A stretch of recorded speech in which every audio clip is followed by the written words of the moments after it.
La question de l'œuf et la poule s'applique aussi beaucoup pour nos deux autres conférenciers. Donc, sans plus tarder, Guillaume, je te prête la parole. Alors, bonjour. Allô? Oh, c'est-tu déjà parti? Bon, je vais préparer à peu près 20 minutes de présentation. Je vais essayer de passer ça rapidement en 5 minutes. Alors, ça va aller vite, c'est un prédit. Ce que je vais vous parler, c'était bien sûr le réseau de la santé et plus particulièrement les systèmes d'information. Je n'aborderai pas trop le reste. Structure, je ne sais pas si vous connaissez le réseau de la santé au Québec. C'est assez gros, ça. C'est un organigramme très simplifié pour montrer toute la complexité de ce qu'il y en est avec des paliers nationaux, régionaux, ainsi que des établissements de santé. Donc, les problématiques dont on parle d'accès aux données, de données ouvertes, ben, c'est pas aussi simple que de dire le gouvernement est d'accord avec ça, puis il met en place une politique d'ouverture des données. C'est dans l'ensemble de la structure que les données sont produites et donc il faut que l'ensemble de ces acteurs-là soient partie prenante pour que ça donne un succès. Sinon, ça va être des politiques qui ne donneront pas de résultats. Et quand on parle du réseau, quelques données ouvertes sur le réseau de la santé, 93 C3S au Québec, 18 agences de santé, 250 000 employés gestionnaires, 18 milliards de budget, juste pour le fonctionnement, ça ne comprend pas la rémunération des médecins, et plus de 1000 organismes communautaires. C'est à peu près ça le réseau, et ça produit énormément de données, tout ça.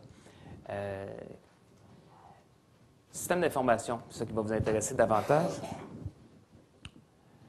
Qu'est-ce qu'on a comme système d'information dans le réseau de la santé? On a 65 bases de données, qu'on appelle des bases de données ministérielles, qui traitent des services sociaux, de la santé publique, des services de santé offerts, de la médecine et des dépenses. On a 27 actifs informationnels qu'on appelle d'intérêt commun. Donc ça, c'est vraiment le réseau. Au lieu de laisser chaque établissement créer ses propres systèmes d'information, on met en commun donc des systèmes d'information qui sont unifiés pour l'ensemble du réseau. Ça a comme avantage de rendre beaucoup plus simple l'accès aux données parce que les bases de données sont unifiées. Donc, on a une seule base qui permet de couvrir l'ensemble des données de tout le réseau dans son ensemble. Et ça, c'est unifié au sein de la SOGIC, maintenant réintégré au ministère de la Santé. Au Québec, on a aussi la RAMQ, qui est la Régie de l'assurance maladie du Québec, donc la rémunération des médecins. Et beaucoup d'informations sur les services dispensés au Québec sont accessibles via la RAMQ.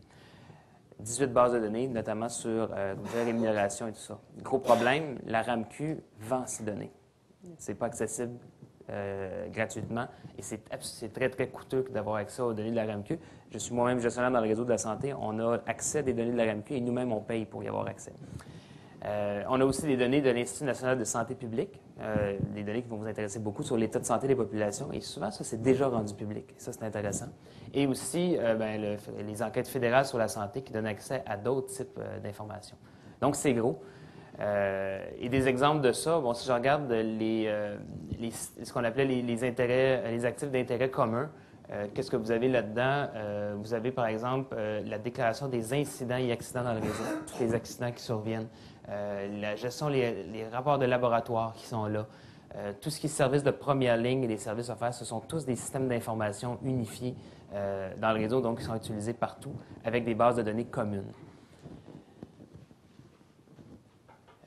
Des bases de données, ça, c'est celle de la RAMQ, par exemple. Donc, vous avez notamment la rémunération des médecins, les fichiers des professionnels, tout l'argent qui est rendu dans le réseau, qui est là, même les données interprovinciales, donc on les données aussi sur le reste du Canada. Autre système d'information. Ça, ce sont les fichiers qui sont les bases de données concernant les établissements.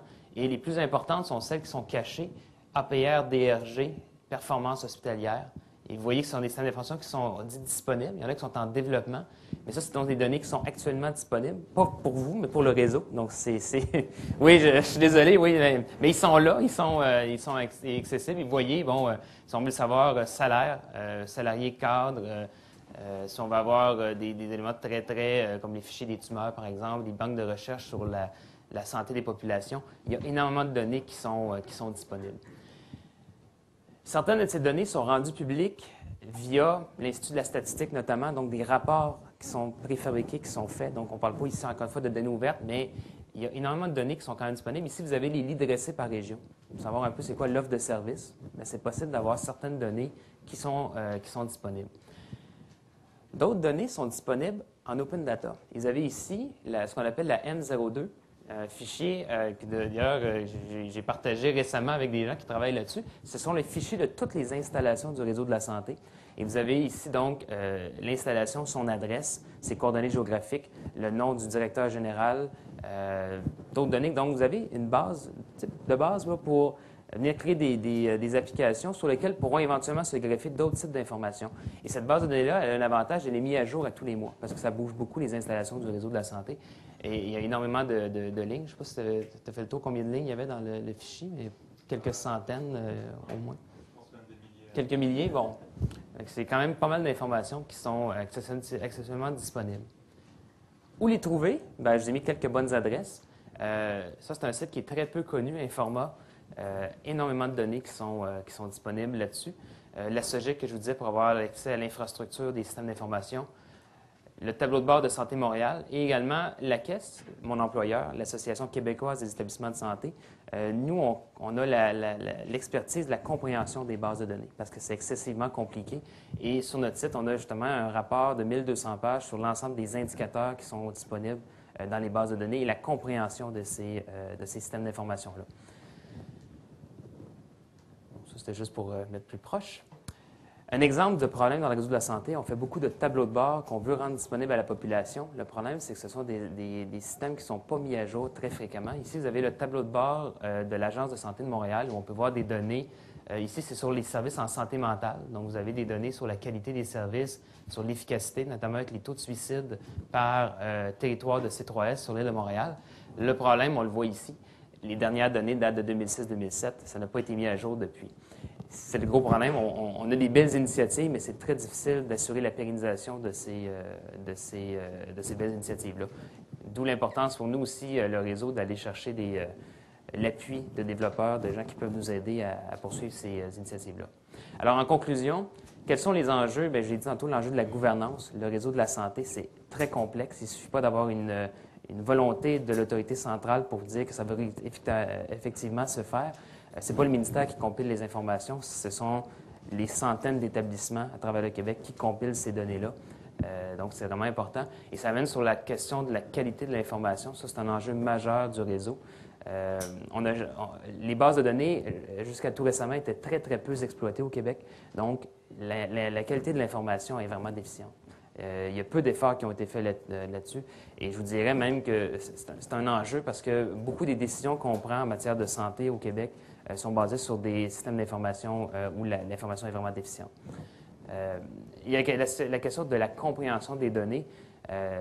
C'est complexe. C'est complexe. Les codes diagnostiques, par exemple, pour savoir quels sont les services rendus dans les établissements, c'est excessivement compliqué à comprendre.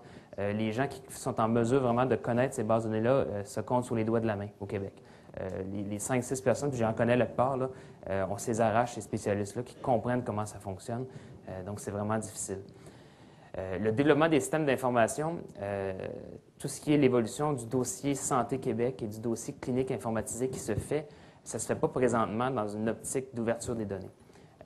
Donc, déjà là, si on dit que beaucoup de nos systèmes d'information sont très, très vieux, nos systèmes de données financières, par exemple, datent des années 70, bien, les nouveaux systèmes qu'on met en place aujourd'hui ne tiennent pas compte de cette réalité-là, de la nouvelle réalité. Donc, ça veut dire que ça pourrait prendre encore plus de temps avant que ça soit disponible. Il y a aussi une culture de gestion du réseau. Le réseau de la santé est toujours sous la loupe des médias. On se fait constamment critiquer pour tout ce qu'on fait. Donc, les administrateurs sont très, très, très réticents à ce que l'information soit rendue publique parce que tout ce qu'on rend public se ramasse contre nous. Première page des journaux. Si on rend public nos comptes de dépenses, bien voilà, abus dans les réseaux de la santé. On rend disponible les données sur les cadres, il y a trop de cadres en santé. On rend disponible les données sur les accidents, il y a trop d'accidents. Quoi qu'on fasse, on se fait critiquer. Donc, c'est sûr que la réaction des gens, là, des administrateurs, c'est de dire on n'est plus capable. On n'est plus capable de constamment se faire critiquer. Donc, ça prendrait aussi une vision un peu plus positive de la transparence. Mais heureusement, il y a de la culture qui change. Il y a des nouveaux projets qui pourraient évoluer vers les données ouvertes. On a aussi un réseau au Québec qui est démocratique. Vous savez, vous pouvez vous présenter aux élections. Il y a juste 0,6 des gens qui vont aux élections de la santé. Mais siéger sur un conseil d'administration, toute personne ici pourrait le faire. Vous pourriez faire partie de la gouvernance du réseau de la santé. On a un réseau démocratique, mais peu de gens le connaissent. C'est quand même quelque chose sur lequel on peut capitaliser en se disant que l'ouverture des données, c'est la prochaine phase de la démocratisation du réseau. Et également, profiter du fait que présentement, au sein du gouvernement du Québec, il y a une très grande ouverture par rapport aux données ouvertes. Le gouvernement est favorable et je dirais même que tous les partis politiques aussi présents au Québec sont favorables à ça. Donc voilà, j'espère que je n'ai pas trop dépassé mon temps. C'est bon, un petit peu. Merci. Merci beaucoup.